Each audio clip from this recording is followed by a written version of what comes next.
اعوذ باللہ السمیع العلیم من الشیطان الرجیم بسم اللہ الرحمن الرحیم۔ بات چل رہی تھی ظاہری مالک کے ذریعے جائیداد کی منتقلی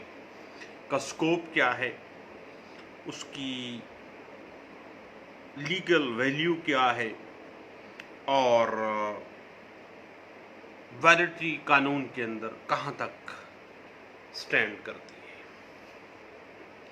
اب ظاہری مالک بظاہر تو یہ ایک ایسا مالک ہے پراپرٹی کا، بظاہر پورے سول لا کے اندر ہمیں کہیں بھی، اور خاص طور پہ ٹرانسفر آف پراپرٹی ایکٹ 1882 میں بظاہر تو کوئی ڈیفینیشن یا اسپیسیفک السٹریشن یا اسپیسیفک کوئی ایکسپلینیشن جو ہے وہ اسپیسیفکلی ظاہری مالک کے اعتبار سے ہمیں نہیں ملتی ہے۔ البتہ ظاہری مالک کی جائیداد سے منتقلی کے متعلق کچھ جو ذکر ہے وہ ٹرانسفر آف پراپرٹی ایکٹ 1882 کی سیکشن 41 کے تحت ملتا ہے۔ اگر ہم سیکشن 41 جو کہ ظاہری مالک کی طرف سے جائیداد کی منتقلی کو کچھ زیر بحث لاتا ہے، تو اگر ہم اس کو تھوڑا سا دیکھیں تو بات اس طرح سے ہے کہ جہاں پر غیر منقولہ جائیداد میں مفاد رکھنے والے اشخاص کی قطعی یا مینوی رضامندی سے، یعنی اصل مالک کی رضامندی، خواہ وہ ایکسپریسلی ہو یا امپلائڈلی رضامندی ہو، ایک شخص ایسی جائیداد کا ظاہری مالک ہو اور اسے معاوضہ کے عوض منتقل کر دے، تو منتقلی جو اس پراپرٹی کی ہوئی ہے وہ صرف اس وجہ سے غیر مؤثر نہیں ہو جائے گی کہ چونکہ منتقل کنندہ جو تھا، ٹرانسفرر تھا جو، وہ تو چونکہ اصل مالک تو تھا نہیں، تو اسے وہ اس پراپرٹی کو منتقل کرنے کا مجاز نہیں تھا۔ اس وجہ سے اس پراپرٹی کی جو ٹرانسفر ہے وہ قطعی صورت جو ہے وہ غیر مؤثر نہیں ہوگی، بشرطے کہ ٹرانسفری جو ہے جس کے حق میں وہ پراپرٹی ٹرانسفر ہوئی ہے، اس نے ٹرانسفر یعنی منتقل کرنے والے کے اختیارات منتقلی کی بابت ود ریزنیبل کیئر جو ہے وہ نیک نیتی سے، منتقلی کی بابت نیک نیتی سے بطور خریدار جو ہے وہ بونافائیڈ پرچیزر کے طور پہ اس نے ایکٹ کیا تھا۔ اب بڑی ڈونگی سی چیز ہے کہ section 41 transfer of property act 1882 کے اندر جس طرح سے ہم کہتے تھے نا کہ جی قانون شہادت آرڈر 1984 جو ہے، اگر ہم اس میں جو ڈاکٹرائن آف اسٹوپل ہے اس کو مد نظر رکھیں تو کافی حد تک وہ چیز سامنے آ جاتی ہے۔ اگر ایک شخص کسی امویبل پراپرٹی کا ظاہری آسٹینسیبل آنر معلوم ہوتا ہے، اگرچہ ایسا حقیقی مالک کی رضامندی سے ہو، خواہ وہ رضامندی ظاہری طور پر ہے یا امپلائڈلی ہے، یا کسی اور وجہ سے ایسا ظاہر ہو رہا ہو کہ یہ جو پراپرٹی ہے اس کا ظاہری مالک یہی ہے، اور کوئی بھی شخص جو اس ظاہری مالک سے اس امویبل پراپرٹی کو خرید کرتا ہے اور نیک نیتی کے ساتھ ایسا کرتا ہے تو وہ ٹرانسفر آف پراپرٹی مؤثر ہوگی۔ صرف اس پلی کے اوپر غیر مؤثر نہیں ہوگی کہ چونکہ اصل مالک نے تو ٹرانسفر نہیں کی ہے، لیکن چونکہ section 41 transfer of property act 1882 یہ واضح کر دیتا ہے کہ چونکہ ٹرانسفری نے نیک نیتی کے ساتھ ایکٹ کیا اور جو ظاہری مالک تھا اس سے اس نے پراپرٹی پرچیز کی ہے، اب اسٹروپل لگ گیا ہے حقیقی مالک کے اوپر کہ وہ انکار نہیں کر سکتا۔ اسی وجہ سے میں ہمیشہ کہتا ہوں کہ جو قانون جو ہے وہ بنیادی ایک دوسرے سے ملتا جلتا ہے، اور اسٹینسیبل آنر بنیادی طور پہ ڈاکٹرائن آف اسٹروپل جو ہے قانون شہادت آرڈر 1984 جو ہے اس کے اوپر اس کی بنیاد ہے۔ فرض کریں علی عمر کی موجودگی میں سلیم سے کہتا ہے کہ وہ مکان نمبر 6 کا مالک ہے۔ علی عمر کی موجودگی میں سلیم سے کہتا ہے کہ وہ مکان نمبر 6 کا مالک ہے اور اسے منتقل کرنے کا پورا اختیار رکھتا ہے، حالانکہ علی کا اس مکان کے ساتھ کوئی تعلق واسطہ نہیں ہے اور عمر وہاں پہ موجود تھا۔ عمر کی موجودگی میں وہ کہہ رہا تھا اور عمر جو ہے اس مکان نمبر 6 کا مالک ہے، لیکن علی نے جب یہ بات کی ہے تو عمر نے یہ نہیں کہا اس کو کہ بھائی تو کیسے بات کر رہا ہے، میں اس کا مالک ہوں، جوندہ جاگتا ہوں، ابھی تو کیوں کہتا ہے کہ میں مالک ہوں؟ اس کی تردید نہیں کرتا وہ۔ اس طرح جو سلیم ہے وہ واقعی سمجھ بیٹھتا ہے کہ علی جو ہے چونکہ عمر کی موجودگی میں کہہ رہا ہے اور اصل مالک تو یہی ہے، اور اسے وہ یہ سمجھتا ہے کہ اسے اس مکان کو ٹرانسفر کرنے کا اختیار بھی حاصل ہے اور وہ علی سے مکان خرید لیتا ہے۔ اب یہ جو ٹرانسفر ہوئی ہے اسٹینسیبل آنر کے ذریعے یہ مؤثر ہوگی۔ اب جو اصل مالک عمر ہے نا وہ لین دین سے انکاری نہیں ہو سکتا، کیونکہ جس وقت اگر یہ ثابت ہو جاتا ہے کہ علی نے عمر جو اصل مالک ہے اس کی موجودگی بیان کیا تھا کہ یہ مکان کا مالک میں ہوں، تو اس وقت اس نے خاموش رہ کے امپلائڈلی رضامندی کا اظہار کیا تھا۔ اب اس حوالے سے ہم اس قانون کی اگر انٹرپریٹیشن میں جاتے ہیں نا تو ہمیں تھوڑا سا پیچھے جانا پڑے گا، اور All India Reporter 1957 Madras high court page 603 اس بات کی بڑی اچھی وضاحت کر دیتا ہے، جو واضح کر دیتا ہے کہ ٹرانسفر آف پراپرٹی ایکٹ 1882 کے اہم اصولوں میں سے ایک اہم اصول جو ہے وہ اس بات سے اخذ شدہ ہے کہ ایک شخص اتنا ہی